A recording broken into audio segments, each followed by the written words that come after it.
ये वो 10,000 मीटर की जमीन है जो शहर के बीचों बीच है। इस पर आप बिल्डिंग बनाइए, होटल्स बनाइए या ऑफिसेस बनाइए, सब चीज की परमिशन है। सरकार ने इस जमीन की कीमत कम से कम 2 करोड़ रुपए मुकर्रर की है और जो भी इससे बढ़कर बोली बोलेगा यह जमीन उसकी हो जाएगी। हाँ तो बोलिए साहबान। 2 करोड़, 2 करोड़ 10 लाख, 2 करोड़ 20 लाख, 2 करोड़ 30 लाख, 2 करोड़ 40 लाख, 3 करोड़। हाँ तो बोलिए साहबान। 3 करोड़ 1, 3 करोड़ 2, 3.5 करोड़।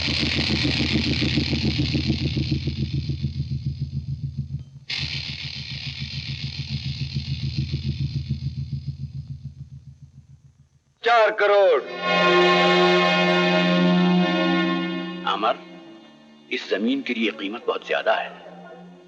होने दीजिए पिताजी, सवाल पैसों का नहीं है, सवाल हार जीत का है। 4.5 करोड़। अरे क्या करता है, पागल हो गया? तेरी अकल की बाटले का बूझ उड़ गया क्या? 5 करोड़। बस और आगे मत बढ़िएगा। 6 करोड़। बस करो अमर, ये रकम बहुत ज्यादा है। 7 करोड़। कम ऑन, ये जमीन 7 करोड़ में जा रही है। 7 करोड़। बोलिए बोलिए साहबान। 7 करोड़ 1, 7 करोड़ 2, 7 करोड़ 3।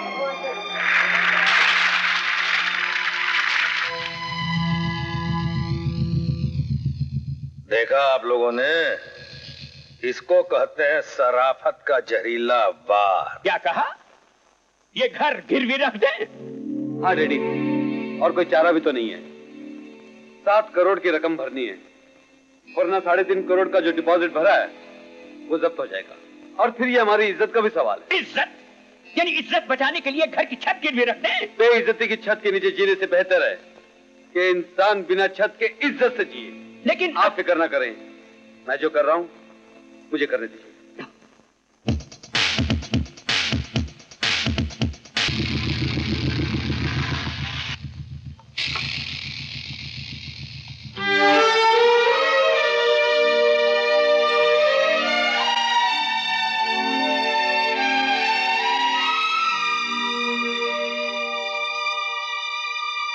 बैठिए।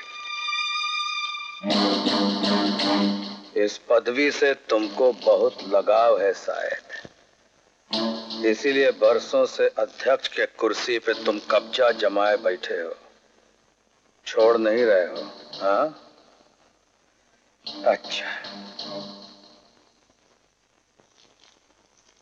Mister president and gentleman, hoteliers association का सालाना इलेक्शन अब मुकम्मल हो चुका है और इसका रिजल्ट मेरे हाथ में है। इस साल ऑल इंडिया होटल मालिकान की एसोसिएशन का अध्यक्ष यानी कि प्रेसिडेंट कौन होगा, इस रिजल्ट का मुझे ऐलान करना है, जिसका आप सब साहिबान बड़ी बेसब्री से इंतजार कर रहे हैं। जेंटलमैन, इस साल के इलेक्शन में होटल मालिकान की एसोसिएशन ने जिन साहब को प्रेसिडेंटशिप के लिए चुना है, उनका नाम है मिस्टर बिहारी सिन्हा।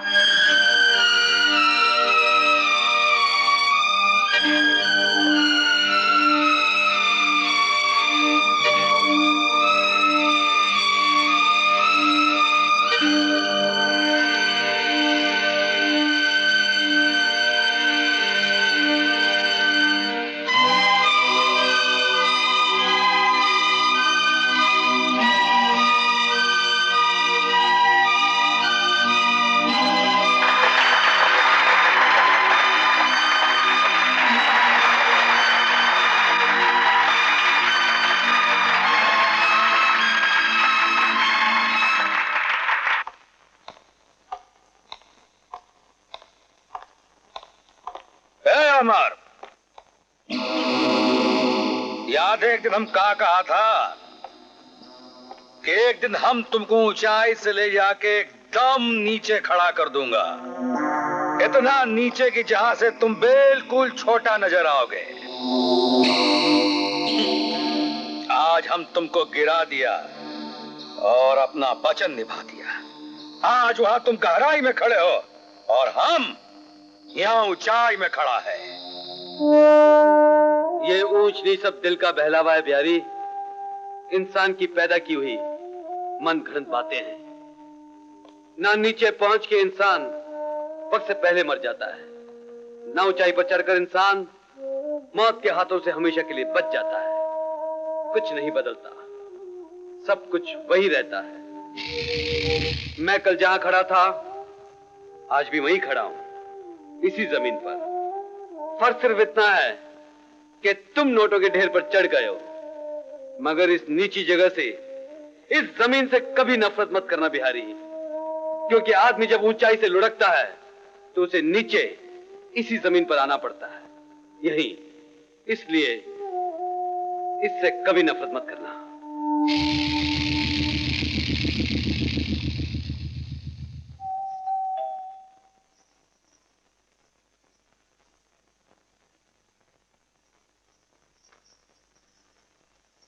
सुधीर, अरे हम अमर का कुर्सी छीन लिया रे, हम प्रेसिडेंट बन गया। सुधीर, हे, अरे हे ललता, सुधीरवा कहाँ है? भैया वो घर पर नहीं है। मगर तू अपना चेहरा कहाँ ढांके खड़ी है? ऐसे ही भैया। ऐसे ही? अरे क्या बात है, बतलाओ ना, क्या बात है? कुछ भी तो नहीं भैया। देख ललिता, अरे ई का वो हम गिर गए थे ना भैया, ई कारण ई जख्म हुआ। ए, क्या बात है, बता ना। हाँ? कहीं सुधीरवा तुमको हाथ तो नहीं लगाता? तुमको सुधीरवा मारता तो नहीं है? बोलो। नहीं भैया, वो हमको बहुत चाहत है, हमको बहुत प्रेम करे थे। अरे नहीं रे ललिता, नहीं, तुम झूठ कहती हो। तुम्हारा धर्म तुमको सच्चाई बताने से रोक रहा है बहन। अरे देख, हम तुम्हारा आंसू का भाषा पढ़ सकता हूं, लेकिन तू फिक्र मत करना बहन। ललिता तू फिक्र मत कर, तुम्हारा भाई अभी जिंदा है।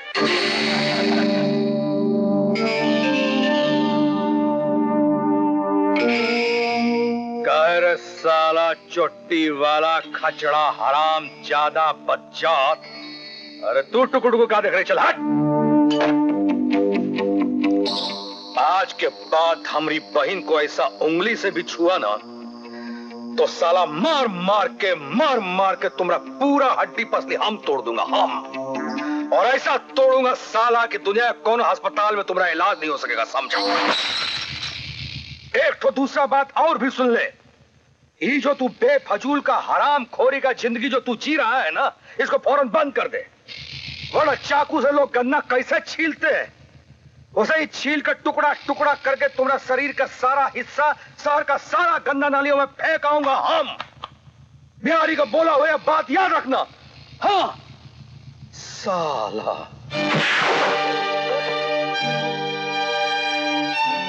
Bloody fool. मैं भी देखता हूं कि कौन किसके टुकड़े करता है। डैडी, डैडी, मैं वो। अरे उल्लू, क्या मैं किए जा रहा है? साफ साफ कहने बात क्या है? वो डैडी, आप हमेशा कहते हैं ना कि इतना बड़ा घर खाली खाली सा लगता है, और अगर इस घर में बहू आ जाए तो इस घर में रौनक आ जाएगी। हाँ, ये मैं अक्सर कहता हूँ। तो फिर? तो मैंने आपके लिए बहू पसंद कर ली है। ये तो बड़ी खुशी की बात है बेटा। जब से तेरी मां चली गई, तेरा ये बाप इस दुनिया में अकेला हो गया था। तेरी जिम्मेदारी थी इसलिए रह गया, वरना। ऐसी बात मत कीजिए। I love you dad. खैर, ये तो बता, लड़की के माता पिता कौन है, ताकि मैं फौरन जाकर तेरे रिश्ते की बात करूं। आप उन्हें जानते हैं? उनका भी होटल का बिजनेस है। किसी जमाने में आप लोग अच्छे दोस्त हुआ करते थे।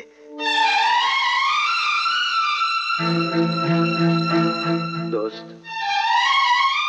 कहीं तेरा मतलब? हाँ डैडी, मैं बिहारी सिन्हा जी की बेटी से प्यार करता हूँ। अमर सक्सेना का बेटा, जो संसार में सबसे बड़ा दुश्मन है हमरा, उससे हमारी बेटी प्यार करती है, उसके साथ अपना घर बसाना चाहती है? नहीं, जिसके खून का हम प्यासा हूं, उसको हम अपना खून दे दूं, सांप के औलाद को अपना दामाद बना लूं? नहीं।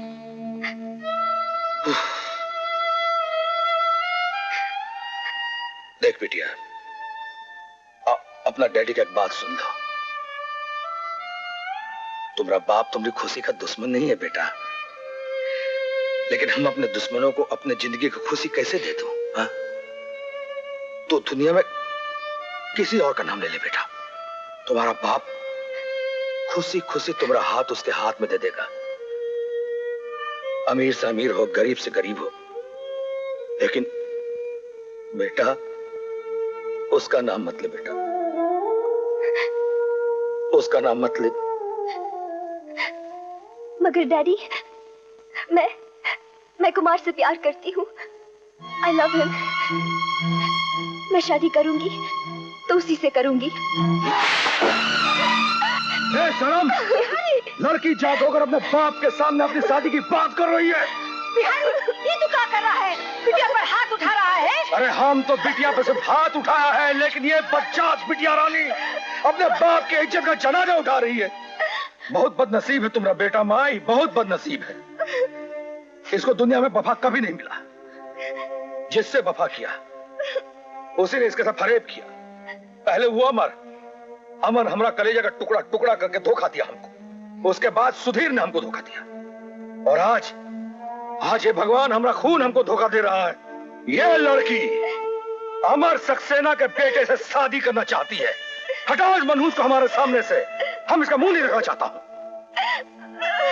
बिटिया ना, दादी रो मत, सब ठीक हो जाएगा। ये तोरी बूढ़ी दादी मरी तो नहीं। बहू जी, बिहारी हमका तो कसम दी है, हम तो वहां नहीं जा सकते, पर तू जाकर अमर से पूछ कि वो क्या चाहता है। आई एम सॉरी सक्सेना साहब, मैं मजबूर हूँ। ऑलरेडी बैंक आपको पहले भी काफी कर्जा दे चुका है, और कुछ ही रोज पहले अमर बाबू ने बैंक से 2 करोड़ रुपया उठाया है। ऐसी हालत में और कर्जा देना नामुमकिन है। नामुमकिन है? तो इसका मतलब है कि जो 3.5 करोड़ हम जमीन के लिए ऑलरेडी दे चुके हैं वो जब्त हो जाएंगे, और बैंक इस वक्त हमारी मदद नहीं करेगा, तो इसका मतलब ये कि ये मकान मुझे गिरवी रखना पड़ेगा। सक्सेना साहब, आप एक काम क्यों नहीं करते? बिहारी सिन्हा से कुछ लोन मांग लीजिए। बिहारी सिन्हा से? आप चाहते हैं कि मैं उसके आगे हाथ फैलाऊं? हाथ फैलाने की बात ही नहीं है सक्सेना साहब। कई साल पहले अमर बाबू ने अपनी गारंटी पर 70 लाख रुपए का कर्जा बिहारी सिन्हा को दिलवाया था। ये आप क्या कह रहे हैं? मैं बिल्कुल ठीक कह रहा हूँ सक्सेना साहब। आप चाहें तो अपने बेटे अमर बाबू से पूछ लीजिए। मैं चलता हूँ, नमस्ते। बेटे, ये मैनेजर साहब क्या कह रहे हैं? ये कई साल पहले तूने बिहारी को 70 लाख का कर्जा दिलवाया था, और वो भी हमारी गारंटी पर।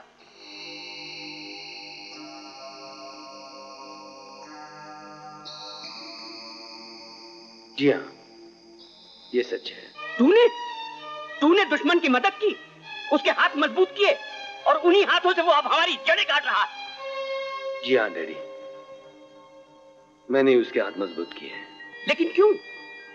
अपने किए हुए पापों के प्रायश्चित का यही एक रास्ता था।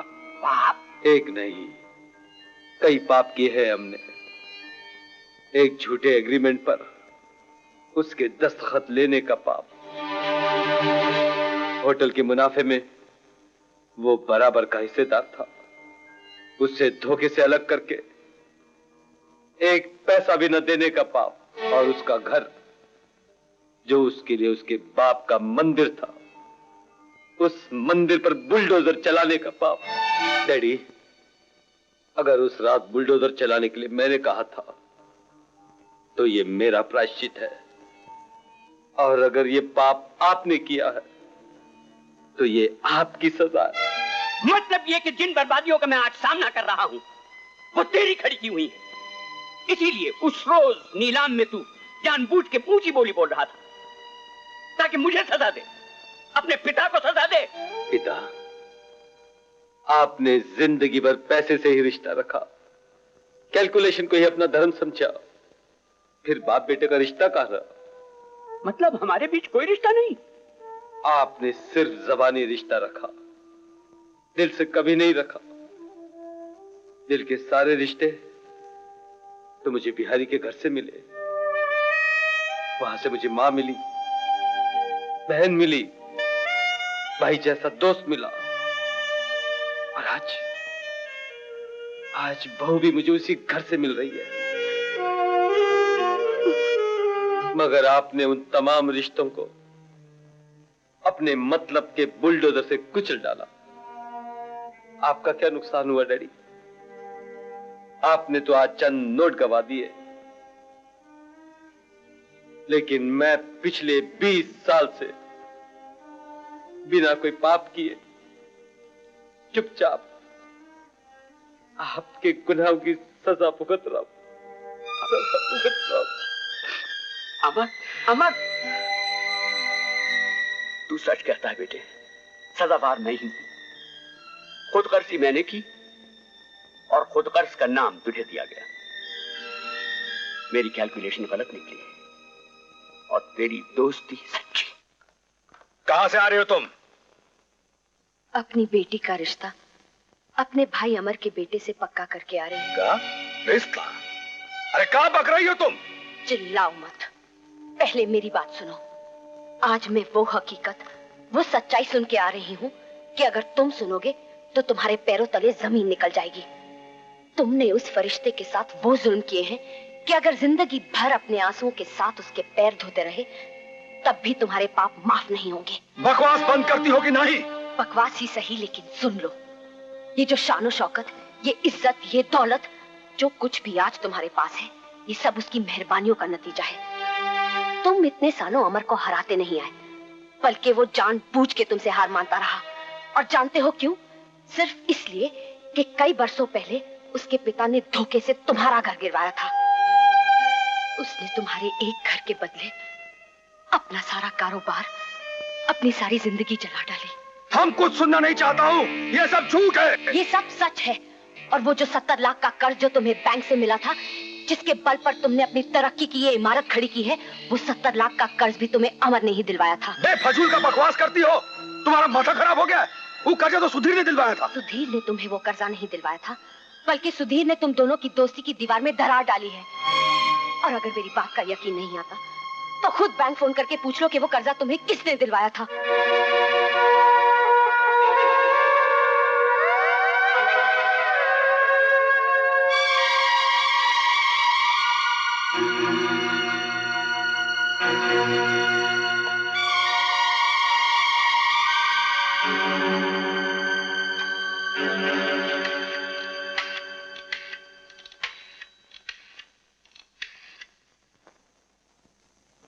कौन बोल रहा है? दयाल साहब? जी हाँ, फरमाइए। क्या? नहीं नहीं नहीं नहीं, वो 70 लाख रुपए का कर्जा आपको सुधीर की वजह से नहीं, बल्कि मिस्टर अमर सक्सेना के कहने पे मिला था। जिस दिन आप मेरे पास जेवर लेकर आए थे, उसी दिन इत्तेफाकन अमर बाबू भी यहाँ गए और उन्होंने आपके आने की वजह पूछी। मेरे बताने पर उन्होंने अपनी गारंटी पर 70 लाख रुपया आपको कर्जा देने को कहा, और ये भी कहा कि ये बात मैं आपको ना बताऊं।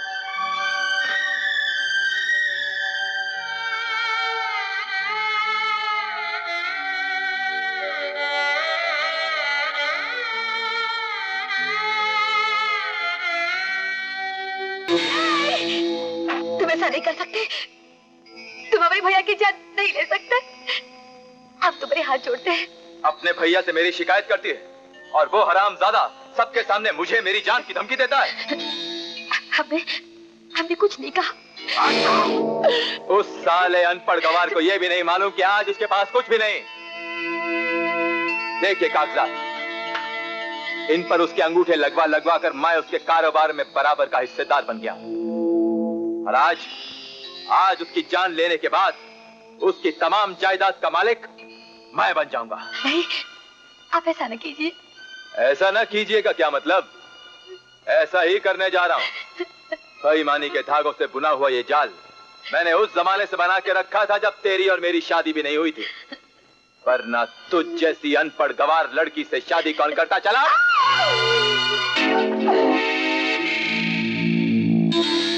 मैक, मैंने जैसा प्लान तुम लोगों को बताया है बिल्कुल वैसा ही करना। मैं फिर बताता हूं, बिहारी की मौत एक हादसा लगना चाहिए, किसी को शक न होने पाए कि हमने उसका कत्ल किया है। ऐसा ही होगा।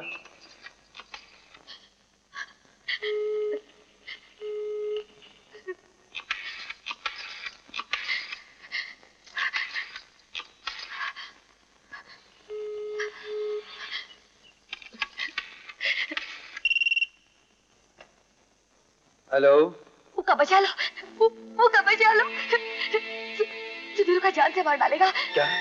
मुका बचा लो। बिहारी की जान खतरे में है, तुम फिक्र मत करो, मैं भी आया। डैडी कहाँ जा रहे हैं? ललिता के यहाँ जा रहा हूँ।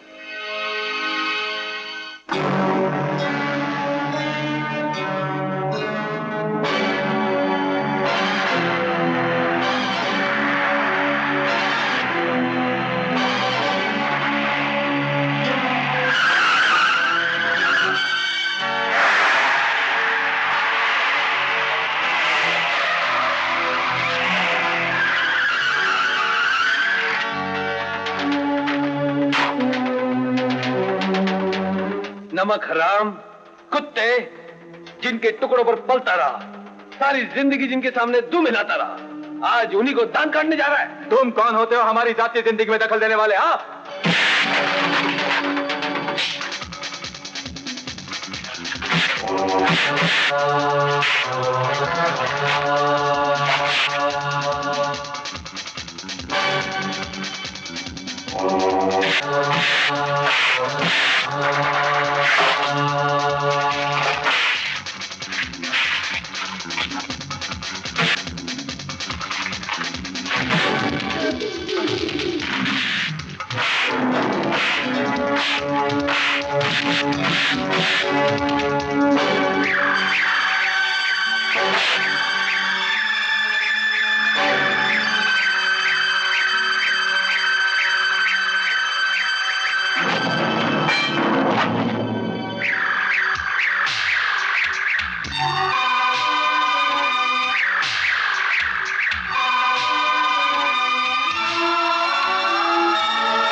हमरा बहनोई बनकर हमरा दोस्ती को डसता रहा है।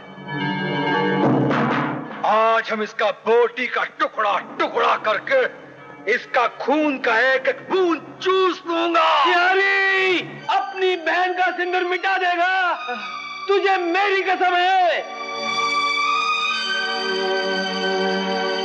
देख देख हरामजादा, इसको कहते हैं दोस्ती। नमक हराम गद्दार, जिसका खून से तू अपना हाथ रंगा है, आज वही तुमको दूसरा जिंदगी दे रहा है। ये देख हमारा बहन को, देख इस औरत को जिस पर तू जिंदगी भर जुल्म करता रहा है, आज वही तुम्हारे लिए जान का भीख मांग रही है। हे भगवान, ये कहां से कहां हो गया, भगवान कहां हो गया। अरे सुधीरवा, अरे तुमको क्या चाहिए रे, क्या चाहिए? दौलत चाहिए ना, ले ले हमारा सब दौलत ले ले, हमको ये बेवफा चीज नहीं चाहिए, नहीं चाहिए। जो उन बेवफा चीज का वजह से हम अपना बचपन का प्यार खो बैठा, अपना यार खो बैठा, हमको नहीं चाहिए। अमर,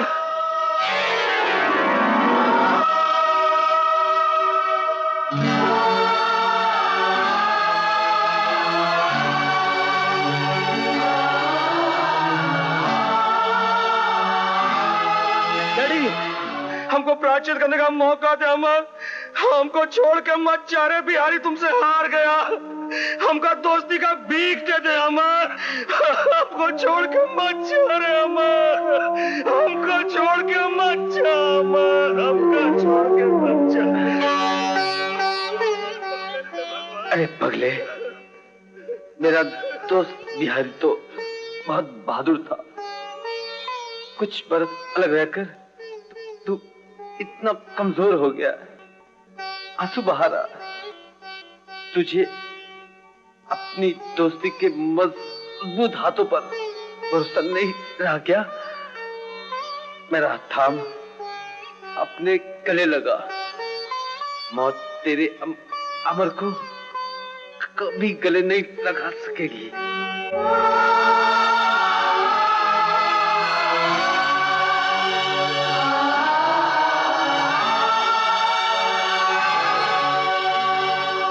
जीवन नया एक पाया है मैंने, तेरी जो पाई दोस्ती